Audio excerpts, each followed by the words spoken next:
Ya, karena kompetensi untuk menilai perhitungan pajak itu benar atau tidak sudah ada kewenangan kompetensi sendiri gitu majelis. Jadi kami menyarankan bahwa kita fokus kembali terkait sengketa informasi. Sehingga tadi pertanyaan kenapa ada angka sekian-sekian itu biar pemohon saja buktikan saja. Kalau pemohon memang merasa angkanya tidak benar, itu kan ada hitungnya sendiri misalnya kan. Sehingga ada yang diperbandingkan. Kalau pemohon bilang ini dari mana, ini nggak benar. Kalau nggak benar atau nggak kan harus ada yang diperbandingkan. Dan itu wewenangnya adalah majelis hakim pengadilan pajak untuk menilai itu majelis. Sehingga dari kami sendiri secara kompetensi tidak bisa menggambarkan angka sekian-sekian dari mana, kenapa segala macam seperti itu majelis. Terima kasih. Ya, Bapak Ibu, saya sampaikan Undang-Undang Keterbukaan Informasi itu lex spesialis, mengatur secara khusus tentang keterbukaan informasi. Jadi, kalau kita kan bicara terkait hitung-hitungan yang merupakan rumusan norma ya. Kalau itu memang hak, itu saya nih kalau saya disuruh bayar pajak 10 juta, saya pasti nanya 10 juta ini keluarnya dari mana angkanya? Kan dari pihak pajak harus memberikan, bea cukai harus memberikan data dong. Ini dapatnya dari sini, dikali ini, ditambah ini. Itu loh, sekian puluh ratus juta lah kali masyarakat Indonesia bayar pajak, masa nggak boleh mendapatkan haknya? Itu hak.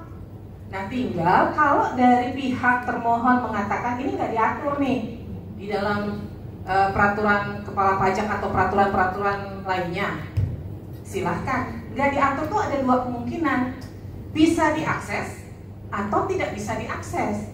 Kalau tidak bisa diakses, tadi saya bilang lakukan uji konsekuensi, itu perintah undang-undang. Ada nggak uji konsekuensinya? Tidak ada.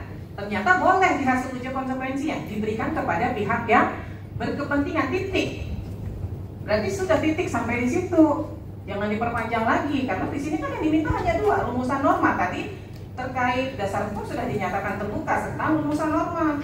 Silahkan buktikan dengan uji konsekuensi. Di persidangan ini buktinya adalah hasil uji konsekuensi. Kalau memang itu dikecualikan, nggak bisa. Kalau nggak ada peraturan yang berarti tidak menjadi informasi terbuka. Nggak ada kok yang ngatur itu dikecualikan, nggak ada yang ngatur itu tertutup. Kalau berdasarkan undang-undang keterbukaan yang lex spesialis, itu loh, makanya mengecualikan sebuah informasi tanpa ada undang-undang, ya. Jadi yang boleh dikecualikan hanya ketika ada undang-undang yang menyatakan itu dikecualikan.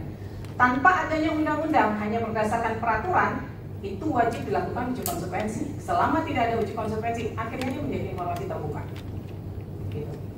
Nah, kemudian yang kedua, tadi dikatakan pasal 4/1/2013 meminta dalam jumlah banyak. Yang berwenang untuk menyatakan pemohon itu tidak bersungguh-sungguh adalah majelis dalam persidangan.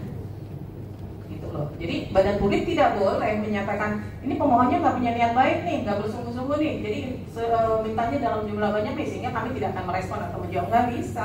Ujung-ujungnya akhirnya masuk sengketa di Komisi Informasi.